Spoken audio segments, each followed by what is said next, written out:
সীমান্তে হত্যা নিয়ে মিনিমাম 100টা নিউজ করছি। খালি করতাম, মনের মধ্যে দুঃখ থাকতো যে কবে আমরা আসলে শুনতাম খালি বলে বাঘ আমরা বিজিবি বা সেনাবাহিনী, দৃশ্য তো প্রতিবেশী কোনো রাষ্ট্রের সাথে বাঘ তো দেখি না, ম্যামেই দেখছি বেশিরভাগ সময়, খালি বলে যে আমরা অবজারভেশন করছি। কিন্তু আজকে যে নিউজ দিচ্ছি, ভারতের জমিনে গিয়া ভারতের বিএসএফ এর সাথে আমাদের বিজিবি যে ভাষাটা ব্যবহার করছে, কলিজাতে শান্তি লাগছে। তবে শেখ হাসিনার একটা ফোন রেকর্ড বের হয়েছে, সেই ফোন রেকর্ড শুনে অনেকেই হয়তো হাসাহাসি করেছেন, অবজ্ঞা করেছেন, ট্রল করছেন, এটা তো সম্ভব না কোনোভাবেই। আমিও আপনাদের মতো মনে করি যে এটা আদৌ সম্ভব না। কিন্তু যদি আপনি কিছু বিষয় চিন্তা করেই যাবে, শেখ হাসিনা দেখেন ওর তো শয়তানও মনে হয় মাঝে মধ্যে কিছুক্ষণের বিশ্রাম নেই যে আমি একটু শয়তানি বন্ধ করি, সারা জীবন করছি আবার সারা জীবন করবো, ওর তো সেটা বন্ধ থাকে না। ওর মাথায় থাকে যে আর কয়দিন বাঁচবো, যে কয়দিন বাঁচি শয়তানি যা আছে ভেতরে সব দিয়ে শেষ করে যায়। আমেরিকা তুমি কার?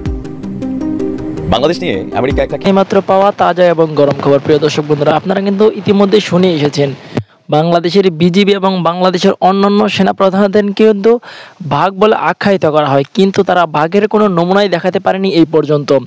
আজকের এই ভিডিওতে আপনারা দেখতে পারবেন বাংলাদেশের বিজিবি কিন্তু ভারতে ঢুকে ভারতের বিএসএফকে গ্রেফতার করছে, এমন তথ্য জানিয়েছে গণমাধ্যম। প্রিয় দর্শক বন্ধুরা, আজকের এই ভিডিওতে বিস্তারিতের মাধ্যমে সব কিছু দেখতে পারবেন।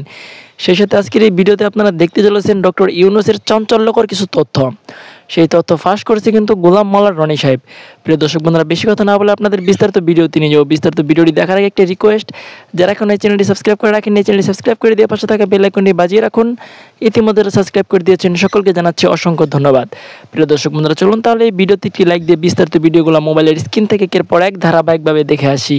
হঠাৎ করেই বদলে গেছে সবকিছু। এবং আমি নিজে গত 5 বছরের অধিক সময় সীমান্তে হত্যা নিয়ে মিনিমাম 100টা নিউজ করছি। খালি করতাম, মনের মধ্যে দুঃখ থাকতো যে কবে আমরা আসলে শুনতাম খালি বলে বাঘ আমরা বিজিবি বা সেনাবাহিনী, দৃশ্য তো প্রতিবেশী কোনো রাষ্ট্রের সাথে বাঘ তো দেখি না, ম্যামেই দেখছি বেশিরভাগ সময়, খালি বলে যে আমরা অবজারভেশন করছি।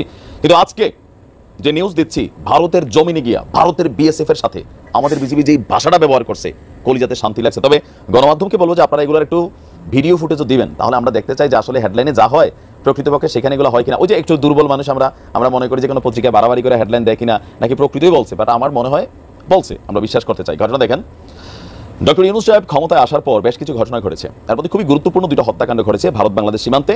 কিশোরী স্বর্ণা দাস, মাত্র 13 বছরের একটা হিন্দু মেয়ে, গত 2 দিন আগে একটা ছেলে মারা গেল, তাও আপনার হিন্দু একটা ছেলে, বয়স দুজনেরই অল্প। আর ডক্টর ইউনূস সাহেব ক্ষমতায় আসার পর ভারতের পক্ষ থেকে বলা হয়েছিল যে বাংলাদেশ সীমান্তে তারা কোনো ধরনের হত্যাকাণ্ড ঘটায় না, কিন্তু এরপরেও ঘটছে। এবার এই প্রথমবারের মতন বিজিবি বিএসএফ এর জমিনে বৈশা বিএসএফ রে সরাসরি হুমকি দিয়ে আসছে। হুমকিটা কি?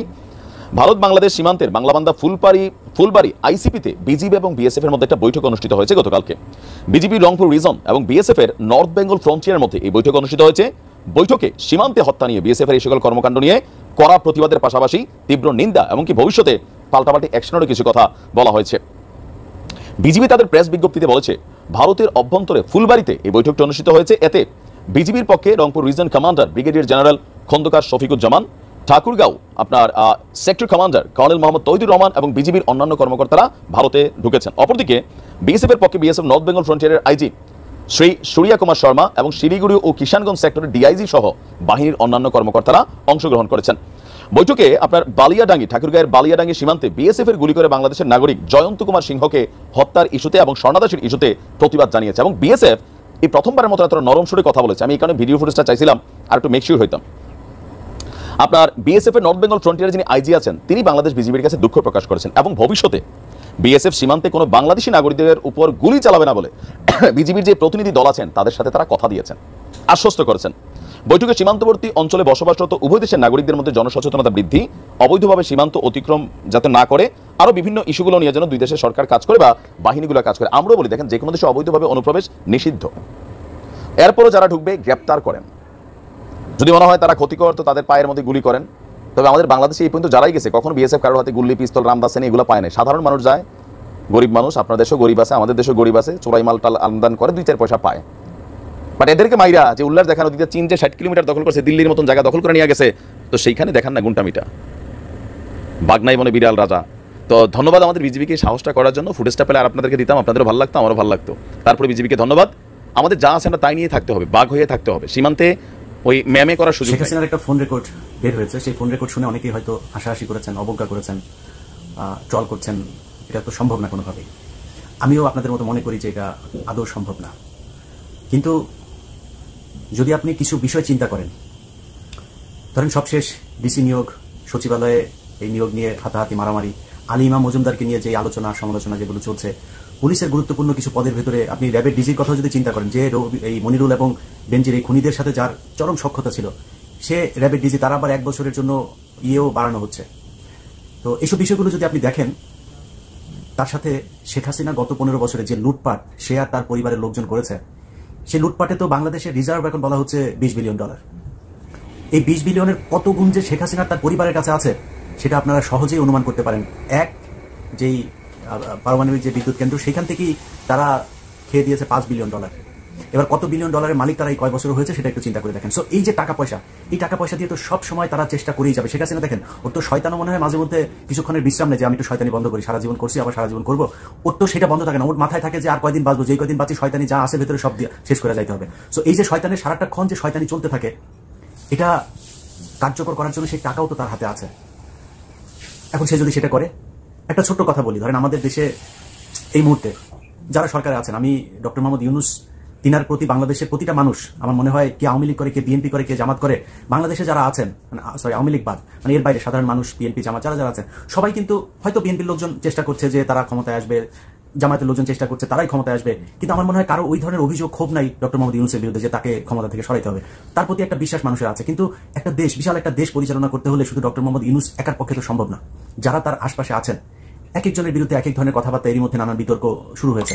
এই যে বিতর্কগুলো হচ্ছে, চিন্তা করেন যে দেশ পরিচালনা করতে গিয়ে একদম ইমিডিয়েট যদি আমি আপনাদের যে স্বপ্ন নিয়ে এই দেশটা স্বাধীন হয়েছে এবার সেটা নিয়ে যদি কথা বলি, এখানে সেনাবাহিনীর একটা ধরপাকড় হওয়া প্রয়োজন ছিল, সেটা হয় নাই। সেনাবাহিনীর ভেতরে তো এই গত 15 বছরে সেনাবাহিনীকে তো আর সেনাবাহিনীর জায়গায় রাখা হয়নি। মানুষ মানে কি বলবো যে বাজে কথাও তাদেরকে ডেকে থাকে। তো এটা তো একদম মানে খুব যে মানে কি বলবো যে অসঙ্গতিপূর্ণ তা তো না। এটা বলার পেছনে অনেক যৌক্তিক কারণ আছে। আমি গত 2-3 দিন আগেও দেখলাম যে সেনাবাহিনীর লোকজন এই ডক্টর মোহাম্মদ ইউনূসের সাথে যে থাকেন, 2-3 জন অফিসার তার পাশে দেখলাম, 2-3 জনের সবার পেট মোটা, বিশাল বড় পেট। মানে এইটা সেনাবাহিনী কিভাবে সম্ভব? এই সেনাবাহিনী দিয়ে দেশ রক্ষা করা যাবে, সার্বভৌমত্ব রক্ষা করা যাবে, যুদ্ধ করা যাবে? প্রশ্নই আসে না। এর আগে এক সেনাপ্রধান ছিল শফি, সে বলেছে তাদেরকে ভাত খেতে দিচ্ছে 3 বেলা, এটা বিশাল আকারে একটা মানে সফলতা আওয়ামী লীগ সরকারের। শেখ হাসিনার প্রতি কৃতজ্ঞতা জানিয়ে তিনি টকশোতে কথা বলেছেন। এই যে কাজগুলো করে গেছে, এটা করে সেনাবাহিনীকে ধ্বংস করে গিয়েছেন। সেনাবাহিনী আওয়ামী লীগ যেভাবে দলীয়করণ করে তার 14 গোষ্ঠী তারপর বাছাই যাচাই করে সেনাবাহিনীর পদে এনে বসিয়েছেন, তাকে তো পরের মানে 3 দিনের ভেতরে মূল কাজ হওয়ার কথা যে সেনাবাহিনীর এদেরকে সরাইতে হবে। পুলিশের ভেতরে এখনো পর্যন্ত অনেক পুলিশের, আপনি খুলনা রেঞ্জের ডিআইজি হচ্ছে রেজা, আরে সারা জীবন খুনের সাথে জড়িত, জাসদ ছাত্রলীগ করে এসে তাকে বসানো হচ্ছে সেই জায়গায়। এরকম আরো অনেকেই আছে যাদের নাম আমরা আস্তে আস্তে বলবো। আমি গণমাধ্যমের কথা যদি বলি, দেখেন গণমাধ্যমে আরটিভির আশিকুর রহমান, এই আশিক হচ্ছে পলাচ্ছে, সে 14 অথবা 15 তারিখে তার ফ্লাইট। একটু বলে রাখলাম যে অবশ্যই আশিককে আটকান, তার ব্যাপারে অনেক অভিযোগ আছে। সে তার বোনকে ভুয়া সাংবাদিক বানিয়ে এর আগে শেখ হাসিনার সাথে আমেরিকাতে এনেছেন, তিনি নিজে এখানে প্রচুর সম্পত্তি করেছেন। অতএব তার ব্যাপারে বিচার হইতে হবে, সে শুধু চাকরিচ্যুত হবে না, বিচার হতে হবে। তার মতো ডিবিসিতে জাহিদুল হাসান পিন্টু, নাজরিন মুন্নি, সোমা ইসলাম, রাহুল রাহা, অশোক চৌধুরী, অন্তত 50 জনের নাম মুখস্থ বলতে পারবো। এরা এখন পর্যন্ত অফিস করছে। আরে ভাই, ওদের তো জেলখানায় থাকার কথা, ওরা অফিস করবে কিভাবে এখন পর্যন্ত? কিন্তু তারা অফিস করছে। এটা বাস্তবতা। এই বাস্তবতা নিয়ে যদি মনে করেন শেখ হাসিনা যে কথাটা বলছে একদম উড়িয়ে দেবেন, মানে একটা কথা বলতে চাই না, এই কথাটা 1.5 মাস হয়ে যাচ্ছে বলি আজকে। আমার জায়গাটা পরিষ্কার করে নেই, আমার দেশে যাওয়ার কোনো ইচ্ছা নেই, দেশে কোনো জায়গায় কোনো পদ পদবি নেওয়ার কোনো ইচ্ছা নেই, সেটা কোনো রাজনৈতিক দল না বা কোনো সরকার না, কোনো প্রশাসন, কোনো জায়গায় না। আমার এই মুহূর্তে দেশে যাওয়ার একেবারেই কোনো ইচ্ছা নেই। কিন্তু ধরেন আমি বা আমার মতো যারা সোশ্যাল মিডিয়াতে কথা বলেছেন স্বৈরাচার সরকারের বিরুদ্ধে কথা বলতে গিয়ে, আমাদের তো কম কষ্ট সহ্য করতে হয়নি। এটা মিনিমাম মূল্যায়ন তো করা উচিত, তাই না? 1.5 মাস সময় অতিবাহিত হচ্ছে, আজ পর্যন্ত কোনো একজন উপদেষ্টা, কোনো একজন সরকারের নিম্ন স্তরের কোনো একজন মানুষও কেউ কি বলেছে যে আচ্ছা ডক্টর মোহাম্মদ ইউনূসের সরকার নিয়ে পক্ষে এবং বিপক্ষে কথা হচ্ছে, এবং এটিকে আমি ইতিবাচক অর্থে দেখি যে এটাই রাজনীতি এবং এটাই ডক্টর ইউনূসের সফলতা। তাকে নিয়ে যদি আলোচনাই না হয় তাহলে তার গুরুত্ব কিসের? তাকে নিয়ে যদি মানুষের কোনো আগ্রহ না থাকে তাহলে তিনি সফল হতে পারবেন না। তো কাজেই তাকে নিয়ে ইতিবাচক হোক নেতিবাচক, আলটিমেটলি যে আলোচনাই হচ্ছে সব আলোচনা শেষ পর্যন্ত তার পক্ষে যাবে। আবার অন্যদিকে ডক্টর ইউনূসের অ্যাগেনস্টে এখনো পর্যন্ত আওয়ামী লীগকেই নিয়ে মানুষ আলোচনা করছে। আওয়ামী লীগের কে হলো, কে ধরা পড়লো, কে ধরা পড়বে, কে কোথায় আছে, শেখ হাসিনার অবস্থা কি, শেখ পরিবারের অবস্থা কি, এই বিষয়গুলো নিয়ে আলোচনা হচ্ছে। এবং সেই আলোচনার মধ্যে শেখ হাসিনার শাসন বনাম ডক্টর ইউনূসের শাসন, এই দুটো আসছে। আর এর ফাঁকে ফাঁকে জামাত এবং বিএনপির কথা যেভাবে আসছে, এটি আপাতত ঠিক ওইভাবে খুব ইতিবাচক যে কিছু একটা, যে না শেখ হাসিনার পরিবর্তে ইউনূস আসছে, ইউনূসের পরিবর্তে জামাত আসবে বা ইউনূসের পরিবর্তে বিএনপি আসবে, এবং আসার পরে রাতারাতি দেশের অবস্থা খুব ভালো হয়ে যাবে, বিএনপি ক্ষমতা আসলে খুব ভালো করতে পারবে, জামাত ক্ষমতা আসলে খুব ভালো করতে পারবে, এই জিনিসগুলো ইতিবাচক আলোচনার পরিবর্তে নেতিবাচক আলোচনা হচ্ছে। কি নেতিবাচক আলোচনা হচ্ছে?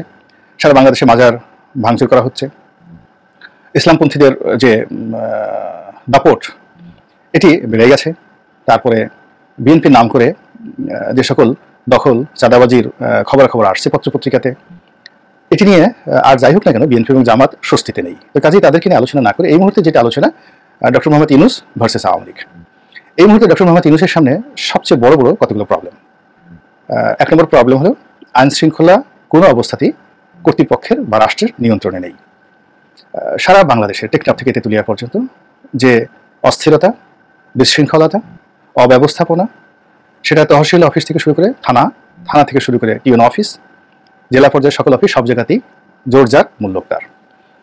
এর মধ্যে যারা সমন্বয়ক ছাত্র, তাদের মধ্যেও নানা রকম মতদ্বৈততা দেখা দিয়েছে। তারা একটি রাজনৈতিক সংগঠন তৈরি করার চেষ্টা করছেন এবং সমন্বয়কদের যারা নেতা তারা সারা বাংলাদেশ সফর করার চেষ্টা করছেন এবং সেই সফর করতে গিয়ে অনেক জায়গাতে মারামারি পর্যন্ত হয়েছে এবং অনেক জায়গায় অনেকে সেই অনুষ্ঠান না করে সেখান থেকে ফিরে আসতে তারা বাধ্য হয়েছেন। তো এই জিনিসগুলো ঘটছে, এটা একটা বিশৃঙ্খলা, এটা হওয়ার কথা নয়। তো আইন শৃঙ্খলার পরে যেটি হচ্ছে সেটা হলো অর্থনীতির চাকা ঘুরানোর জন্য যে কর্মযোগ্য দরকার, যে তৎপরতা দরকার, এটা হচ্ছে না। উল্টো যেখানে হচ্ছে ব্যাংক এবং বিমার সম্পর্কে যে সকল ভয়ঙ্কর তথ্য যেটা আওয়ামী লীগ দীর্ঘদিন লুকিয়ে রেখেছিল, সেটি জনাব গভর্নর যিনি আছেন তিনি প্রকাশ করে দিয়েছেন যে 10টি ব্যাংক এখন দেউলিয়াতের পর্যায়ে রয়ে গেছে। তারপরে যে সমস্যা, সেই সমস্যাটা হলো ডক্টর মোহাম্মদ ইউনূসকে নিয়ে খুব যাকে বলা হয় প্রচার চলছে, ইতিবাচক প্রচার, কিন্তু এটা বোগাস। যেমন তিনি 30,000 কোটি টাকা, পাচার হওয়া টাকা ফেরত এনেছেন, তাকে বড় করার জন্য এই জিনিসগুলো বলা হচ্ছে, কিন্তু আলটিমেটলি এগুলোতে তিনি ছোট হচ্ছেন, ঘটনাটা সত্য নয়। দ্বিতীয়ত বলা হচ্ছে যে তিনি এই $5 বিলিয়ন চেয়েছেন অমুক অমুক প্রতিষ্ঠানের কাছে, এবং অ্যাজ ইট ইস যে ডক্টর ইউনূস বিভিন্ন আন্তর্জাতিক সংস্থার কাছে বাজেটারি সাপোর্ট হিসেবে এবং আমাদের রিজার্ভ বৃদ্ধির জন্য যে $5 বিলিয়ন ঋণ চেয়েছেন, এটি ডক্টর ইউনূস বলেছেন, আর অমনি তারা সেটা দেওয়ার জন্য যাকে বলা হয় 10 পায়ে দাঁড়িয়ে আছেন, টাকা এলো বলে। এটাও ঠিক নয়।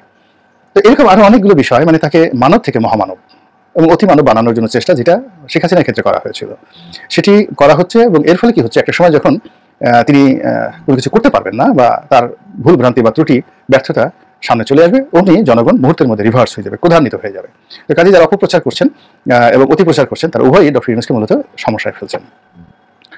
তারপরে যেটা হলো যে আশুলিয়া, সাভার, গাজীপুর, নারায়ণগঞ্জ এই সকল শিল্প অঞ্চলে প্রথমত চাঁদাবাজি, লুটতরাজ, দ্বিতীয়ত শ্রমিক অসন্তোষ এবং এই সকল কর্মকাণ্ডের জন্য এক পক্ষ বলছে যে এখানে চাঁদাবাজি ইত্যাদি কর্মকাণ্ডের জন্য বিএনপি এবং অন্যান্য যে জামাত হতে পারে জানি না, মানে যারা এই 15 বছর কোনো কিছু খেতে পারেনি তারা দায়ী।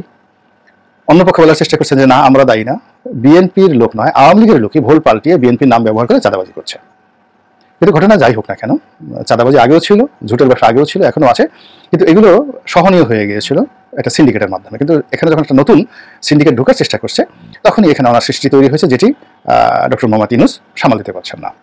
এইবারে যে শ্রমিক অসন্তোষ তৈরি হয়েছে, সেই শ্রমিক অসন্তোষটির পেছনে ভারতের হাত আছে, রয়ের হাত আছে, শেখ হাসিনার হাত আছে, আওয়ামী লীগের হাত আছে। এই ধরনের প্রচার যতই করা হচ্ছে, মূলত আওয়ামী লীগ সম্পর্কে মানুষের আতঙ্ক বাড়ছে, যে এই বুঝি তারা আবার ফিরে এলো। তারা যদি এখনই এই কদিন আগে পালিয়ে গেল, আর ইতিমধ্যে যদি তারা ক্ষমতা সঞ্চয় করে, তারা যদি পুরো রাষ্ট্রযন্ত্রকে অচল করে দিতে পারেন, অস্থির করে দিতে পারেন, রাষ্ট্রযন্ত্রকে যদি অসহায় করে ফেলতে পারেন, তাহলে নিঃসন্দেহে তারা তো অনেক ক্ষমতাধর, যে কোনো সময় তারা ফিরে আসতে পারে। তো এই জিনিসগুলো আওয়ামী লীগের যারা নেতাকর্মী পালিয়ে আছেন তাদেরকে সাহস যোগাচ্ছে। এরপর যে আলোচনাগুলো এখন হচ্ছে, এই ফাঁকের মধ্যে যেহেতু সরকারের কোনো দৃশ্যমান যে হাতে কলমে যে উন্নয়ন সফলতা একটিও নাই, সবই থিওরিটিক্যাল। যেমন ডক্টর ইউনূস দুটো ভাষণ দিয়েছেন এবং সর্বশেষ ভাষণে তিনি অনেক বিষয় সংস্কার করার জন্য তিনি 6টি কমিটি গঠন করার কথা বলেছেন। তো এটি নিয়ে ইউনূস সাহেবের যারা পক্ষের লোক একেবারে খুব খুশি যে না, এইবার বাংলাদেশে কিছু একটা হয়ে যাবে। এখন মনে করেন যে ডক্টর বদিউল আলম মজুমদার নির্বাচনের বিষয়ে সংস্কার করবেন। তো যারা বদিউল আলম মজুমদারকে চিনেন বা তার সংগঠন সম্পর্কে জানেন, তো তিনি সেই কথাগুলো তো দীর্ঘদিন যাবত বলে আসছেন। তো এটা উনি আর কি নতুন করে সংস্কার করবেন এখানে নির্বাচনের বিষয়? তো তিনি কয়দিনের মধ্যে করবেন, কতদিনের মধ্যে করবেন, তার অথরিটিটা কি, কোনো কিছু না বলে শুধুমাত্র ঘোষণা করা হলো এতদিনের মধ্যে। এখানে অন্য সবাই নিশ্চিত হলেও আমি এর মধ্যে কোনো নিশ্চিত হওয়ার কোনো কিছু দেখতে পাচ্ছি না। এইভাবে উনি যে 6টি কমিটি করেছে, মূলত তারা সবাই এই প্রথম আলো নামক যে পত্রিকা, ডেইলি স্টার নামক যে পত্রিকা, এই পত্রিকাগুলোর তৈরি করা মহামানব। এই মানে 6 জন ব্যক্তি, এমনকি ডক্টর ইউনূসের সাথে যারা আছেন তারা সবাই প্রথম আলো তৈরি করা মহামানব। তারা প্রথম আলোয় লেখে, প্রথম আলো গোল টেবিলে উপস্থিত হয়, এবং প্রথম আলো যা বলে তারা তা বলে, এবং তারা যা বলে প্রথম আলো তাই বলে। এটাই গত 15-20 বছর যাবত আমরা দেখে আসছি এদের সম্পর্কে। এখন আবার প্রথম আলো সম্পর্কে একেবারে সবাই এক বাক্যে বলেন যে এই প্রথম আলো এবং ডেইলি স্টার দুটোই দিল্লির কার্বন কপি। তো কাজে এখানে যা কিছু হচ্ছে, যদি প্রথম আলোর নেতৃত্ব হয়ে থাকে, প্রথম আলোর মহামানবরা করে থাকে, তাহলে তো দিল্লির প্রেসক্রিপশন অনুযায়ী সবকিছু চলছে। আর দিল্লির প্রেসক্রিপশন অনুযায়ী যদি সবকিছু চলে, তাহলে তো শেখ হাসিনা চালাতে অসুবিধা কি? What is the problem? তো এখন শেখ হাসিনার চলে গেছে, চলে যাওয়ার পরে বি টিম আসছে, দিল্লির বি টিম যদি হয়, এবং সেই বি টিমের মাধ্যমে পুরো দেশ এখন যে অবস্থা চলছে, এইটার ভবিষ্যৎ কি, এগুলো নিয়ে কথাবার্তা হচ্ছে। এবং কথাবার্তার প্রেক্ষিতে সবাই শেখ হাসিনার শাসনামল এবং ডক্টর ইউনূসের শাসনামল এটি নিয়ে বলার চেষ্টা করছে। তো শেখ হাসিনার শাসনামলের সবচেয়ে বড় অভিযোগ সবকিছু দলীয় দৃষ্টিকোণ থেকে বিবেচনা করা হয়, দলীয় দৃষ্টিকোণ থেকে। এক, অর্থাৎ ছাত্রলীগ, যুবলীগ, আওয়ামী লীগ সবকিছু, তাদের জন্য সবকিছু বৈধ এবং তারাই সকল সুযোগ সুবিধা পাবে। 2 নম্বর হলো গোপালগঞ্জে বাড়ি হলে 7 কোণ মাপ, এটা হলো 2 নম্বর। 3 নম্বর হলো ফ্যাসিবাদী চরিত্র, তারা যেটা ভালো মনে করে সেটাই করবে, যেটা ভালো মনে করে সেটাই বলবে, তাদের কথার অবাধ্য হওয়া যাবে না।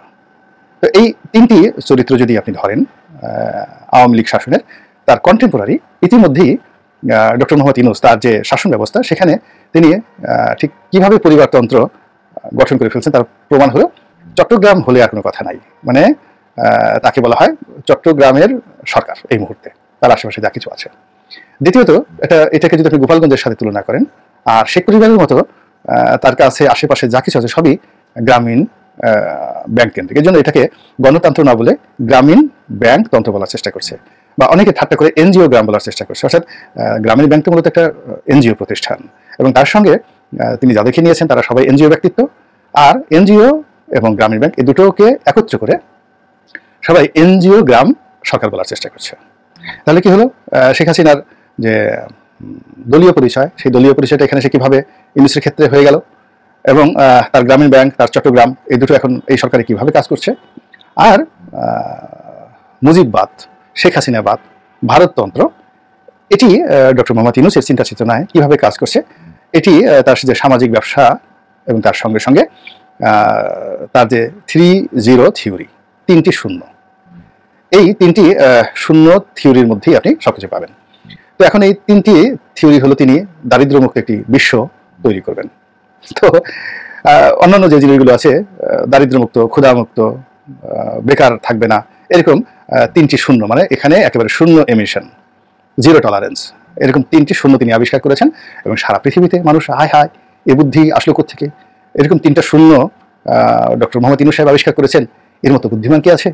এটিকে আমার অনেকটা রবীন্দ্রনাথের হিং সিং ফট সেই বিখ্যাত কবিতার মতো মনে হয়, যে দুর্বোধ্য কোনো কিছু বললে মানুষ মনে করে যে না বলেছে একটা, রহস্যময় কোনো কিছু করলে বা আচরণ করলে মানুষ মনে করে যে না লোকটার মধ্যে কিছু আধ্যাত্মিকতা আছে বটে, ফু দিলে আগুন হয়ে যাবে, আকাশে উঠতে পারবে, এরকম আধ্যাত্মিক পীর সাহেবের কাছে যাওয়া যাবে না।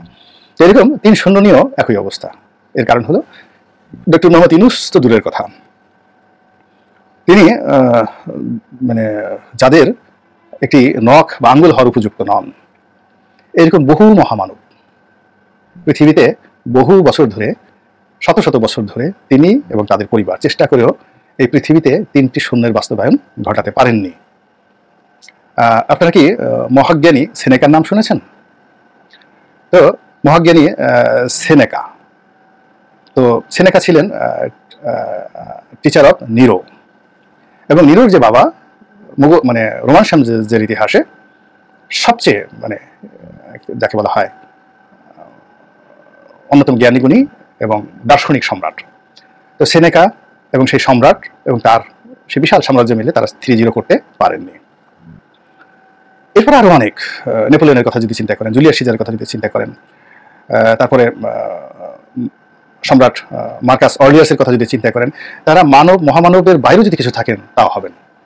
আমাদের পাক ভারতে হিন্দুরা শ্রীকৃষ্ণকে বলে ভগবান, তিনি তো একজন রাজা ছিলেন, রামও একজন রাজা ছিলেন, অর্জুনও রাজা ছিলেন মহাভারতের, পঞ্চপাণ্ডবরা। তো তারাও তো এরকম 3-0 বাস্তবায়ন করতে পারেননি। এইভাবে ভারতবর্ষের শত শত রাজার নাম আপনি বলতে পারবেন যারা দুনিয়া কাঁপানো, সম্রাট অশোকের মতো রাজা, কুষাণ রাজ কনিষ্কের মতো সম্রাট। তো সবাই মিলে যেটা পারেননি, আমাদের ডক্টর ইউনূস সাহেব সারা পৃথিবী থেকে, তারা যারা নিজের ঘরের মধ্যে পারেননি, তো সারা পৃথিবী থেকে তারা 3টা শূন্য দিয়ে সবকিছু দূর করে ফেলবেন। ইটস এ টার্ম থিংসিং ফট, নট ইন প্র্যাকটিক্যাল। তিনি যেখানে চেষ্টা করে তার নিজের গ্রামীণ ব্যাংকটাতেই 3টি জিরো বাস্তবায়ন করতে পারেননি, তিনি যেখানে তার নিজের জীবনটাকে তিনি 3-0 মুক্ত করতে পারেননি। হিউজ প্রবলেম তার ব্যক্তিগত জীবনে, পারিবারিক জীবনে, ব্যবসায়িক জীবনে, প্রচুর বিরোধিতা, অনেকের সাথে তার প্রচুর বিরোধিতা রয়েছে। তো সেই মানুষটি 3-0 বাস্তবায়ন করবেন এবং এই স্বপ্ন সারা পৃথিবী উদ্বেলিত ছিল এবং আমরা উদ্বেলিত ছিলাম। এখন সেই 3-0 থিওরি নিয়ে তিনি যে ক্ষমতায় বসলেন, এই 1 মাসের অধিক কাল যে হয়ে গেল, তিনি সেই 3টি শূন্যর কোন কোন জায়গাতে বিন্দু বসাতে পেরেছেন এটি নিয়ে প্রশ্ন হচ্ছে। ফলে কি হচ্ছে, আমরা দৃশ্যত সব স্বপ্নগুলো দেখতে পাচ্ছি, কল্পনাগুলো দেখতে পাচ্ছি, কিন্তু রিয়েলি একজন আইজি বদল হয়েছেন, অমুক বদল হয়েছেন, অমুকের চাকরি গেছে, সেখানে আবার নতুন যুক্ত হয়েছে। ইটস এ মানে ওয়ার্ক যেগুলোতে উত্তেজনা ছড়াচ্ছে, মানুষ আগ্রহ পাচ্ছে, আজ একে ধরা হচ্ছে, কালোকে গ্রেপ্তার করা, চোখে ডিম মারা হচ্ছে। তো এই জিনিসগুলোতে আলটিমেটলি রাষ্ট্রের যে স্থিতি, জনগণের যে আশাকাঙ্ক্ষা এবং যে দুঃস্বপ্ন আওয়ামী দুঃশাসনের সময় মানুষকে তাড়া করতো, সেই দুঃস্বপ্নগুলো দূর হয়ে একটা জায়গাতে পারফেকশন এসছে, এটি জনগণ এখনো পর্যন্ত সন্ধান পাননি। তো কাজেই দেখা যাক, ডক্টর ইউনূসকে আমরা সময় দিয়েছি, আরও সময় দেব। তিনি যদি আমাদেরকে সত্যিকার অর্থে 3-0 বাস্তবায়ন বাংলাদেশে দেখাতে পারেন। প্রিয় দেশবাসী, শুরু থেকে শেষ পর্যন্ত যারা এই ভিডিওটি দেখেছেন সকলকে জানাই অসংখ্য অসংখ্য ধন্যবাদ। যারা এরকম নিউজ ভিডিও পেতে পছন্দ করেন তারা অবশ্যই এই চ্যানেলটি সাবস্ক্রাইব করে পাশে থাকা বেল আইকনটি বাজিয়ে দিবেন। যারা এখন এই ভিডিওটি শেয়ার করেননি, এই ভিডিওটি দ্রুত শেয়ার করে সকলকে দেখার সুযোগ করে দিন। আজকের মতন এই পর্যন্ত, দেখা হচ্ছে পরবর্তী কোনো ভিডিও নিয়ে ইনশাল্লাহ।